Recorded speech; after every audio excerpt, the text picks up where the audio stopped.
Well, 44 years ago today, astronaut Neil Armstrong called the Apollo 11 mission one small step for man, one giant leap for mankind. KPIX5's Alan Martin takes a look back with two Bay Area rocket scientists, one who was there for the historic space flight and another one who was inspired by it. Tranquility Base here. The Eagle has landed. When the Eagle landed in the moon's Sea of Tranquility, Al Kuhn was holding his breath. Great relief when they landed on the moon.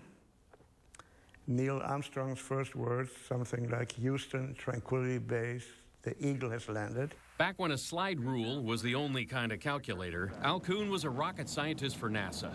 Holding their breath along with him, 530 million people watching on live television that July 20th, 1969. One giant leap for mankind.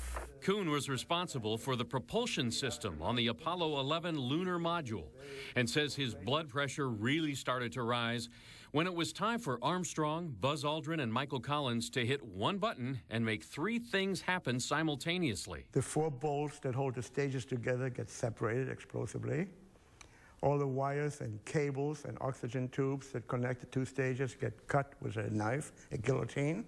And three, and most important, my baby, the engine, had to ignite and lift off. One of those watching, Manny Cherkas, a student at Stanford at the time, who would later work on NASA's Pioneer Venus project. I realized the astronauts have one chance, and one chance only, otherwise they die. You fail that one chance, you're dead.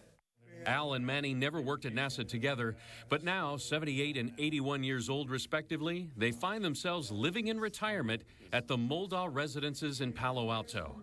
They realize that for a younger generation, walking on the moon really is hard to believe. Anybody who was not around at the time probably does not realize what an incredible achievement for mankind and for the United States in particular that was. When you look at the moon, I looked at it last night and said, we really walked there? I know we did, but it's so remote. It's almost becoming ancient history. Alan Martin, KPIX5. As for man's future in space, Al Kuhn says we've lost our way. He says the emphasis should still be on manned space travel, even though he admits it's risky and expensive.